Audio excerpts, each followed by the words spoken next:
A portable power supply has become the lifeline of the modern technological world, especially the lithium-ion battery. Imagine a world where all cars are driven by induction motors and not internal combustion engines. Induction motors are far superior to IC engines in almost all engineering aspects, as well as being more robust and cheaper.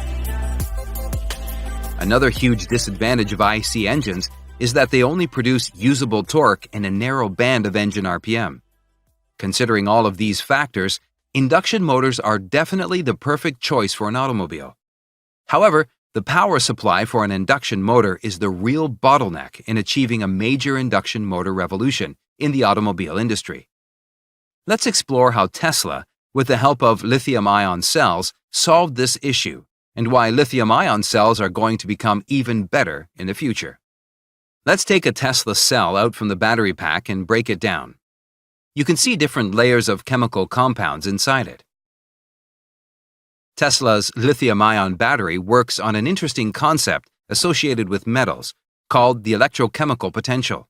Electrochemical potential is the tendency of a metal to lose electrons. In fact, the very first cell, developed by Alessandro Volta more than 200 years ago, was based on the concept of electrochemical potential. A general electrochemical series is shown here. According to these values, lithium has the highest tendency to lose electrons, and fluorine has the least tendency to lose electrons. Volta took two metals with different electrochemical potentials, in this case zinc and silver, and created an external flow of electricity. Sony made the first commercial model of a lithium-ion battery in 1991. It was again based on the same concept of electrochemical potential. Lithium, which has the highest tendency to lose electrons, was used in lithium-ion cells. Lithium has only one electron in its outer shell and always wants to lose this electron. Due to this reason, pure lithium is a highly reactive metal. It even reacts with water and air. The trick of a lithium-ion battery operation is the fact that lithium, in its pure form, is a reactive metal. But when lithium is part of a metal oxide, it is quite stable. Assume that somehow we have separated a lithium atom from this metal oxide. This lithium atom is highly unstable and will instantly form a lithium ion and an electron. However, lithium, as a part of metal oxide, is much more stable than this state. If you can provide two different paths for the electron and lithium ion flow between the lithium and the metal oxide, the lithium atom will automatically reach the metal oxide part. During this process, we have produced electricity from the electron flow through the one path. From these discussions, it is clear that we can produce electricity from this lithium metal oxide if we firstly separate out lithium atoms from the lithium metal oxide, and secondly, guide the electrons lost from such lithium atoms through an external circuit. Let's see how lithium-ion cells achieve these two objectives. A practical lithium-ion cell also uses an electrolyte and graphite. Graphite has a layered structure. These layers are loosely bonded so that the separated lithium ions can be stored very easily there. The electrolyte between the graphite and the metal oxide acts as a guard which allows only lithium ions through. Now, let's see what happens when you connect a power source across this arrangement. The positive side of the power source will obviously attract and remove electrons from the lithium atoms of the metal oxide. These electrons flow through the external circuit as they cannot flow through the electrolyte and reach the graphite layer. In the meantime, the positively charged lithium ions will be attracted towards the negative terminal and will flow through the electrolyte. Lithium ions also reach the graphite layer space and get trapped there. Once all the lithium atoms reach the graphite sheet, the cell is fully charged. Thus, we have achieved the first objective, which is the lithium ions and electrons detached from the metal oxide. As we discussed, this is an unstable state, as if being perched on top of a hill. As soon as the power source is removed and a load is connected, the lithium ions want to go back to their stable state as a part of the metal oxide. Due to this tendency, the lithium ions move through the electrolyte and electrons via the load, just like sliding down a hill. Thus, we get an electrical current through the load. Please note that the graphite does not have a role in the chemical reaction of the lithium-ion cells. Graphite is just a storage medium for lithium ions.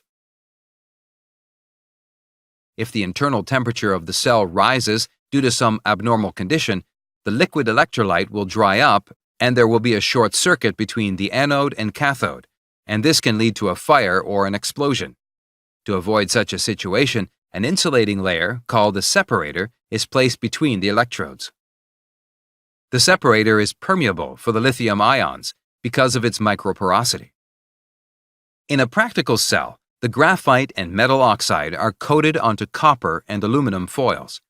The foils act as current collectors here, and the positive and negative tabs can be easily taken out from the current collectors. An organic salt of lithium acts as the electrolyte, and it is coated onto the separator sheet. All these three sheets are wound onto the cylinder, around a central steel core, thus making the cell more compact. A standard Tesla cell has a voltage of between 3 and 4.2 volts. Many such Tesla cells are connected in series and in a parallel fashion to form a module. 16 such modules are connected in series to form a battery pack in the Tesla car. Lithium-ion cells produce a lot of heat during the operation, and a high temperature will decay the cell's performance. A battery management system is used to manage the temperature, state of charge, voltage protection, and cell health monitoring of such a huge number of cells. Glycol-based cooling technology is used in a Tesla battery pack. The BMS adjusts the glycol flow rate to maintain the optimum battery temperature. Voltage protection is another crucial job of the BMS. For example, in these three cells, during charging, the higher capacity cell will be charged more than the rest. To solve this problem, the BMS uses something called cell balancing. In cell balancing, all the cells are allowed to charge and discharge equally, thus protecting them from over and under voltage. This is where Tesla scores over Nissan battery technology. The Nissan Leaf has a huge battery cooling issue due to the big size of its cells and the absence of an active cooling method. The small multiple cell design has one more advantage. During high power demand situations, the discharge strain will be divided equally among each of the cells. Instead of many small cells, if we had used a single giant cell, it would have been put under a lot of strain, and eventually it would suffer a premature death. By using many small cylindrical cells, the manufacturing technology of which is already well established, Tesla clearly made a winning decision. There is a magical phenomenon which happens within lithium-ion cells during their very first charge that saves the lithium-ion cells from sudden death. Let's see what it is. The electrons in the graphite layer are a major problem. The electrolyte will be degraded if the electrons come into contact with it. However, the electrons never come into contact with the electrolyte due to an accidental discovery, the solid electrolyte interface. When you charge the cell for the first time, as explained above, the lithium ions move through the electrolyte. Here, in this journey, solvent molecules in the electrolyte cover the lithium ions. When they reach the graphite, the lithium ions, along with the solvent molecules, react with the graphite and form a layer there called the SEI layer. The formation of this SEI layer is a blessing in disguise. It prevents any direct contact between the electrons and the electrolyte, thus saving the electrolyte from degradation. In this overall process of the formation of the SEI layer, it will consume 5% of the lithium. The remaining 95% of the lithium contributes to the main working of the battery. Even though the SEI layer was an accidental discovery, with over 2 decades of research and development, scientists have optimized the thickness and chemistry of the SEI layer for maximum cell performance. It is amazing to find out that those electronic gadgets we used around 2 decades back did not use lithium-ion batteries. With its amazing speed of growth, the lithium-ion battery market is expected to become a $90 billion annual industry within a few years. The currently achieved number of charge-discharge cycles of a lithium-ion battery is around 3,000.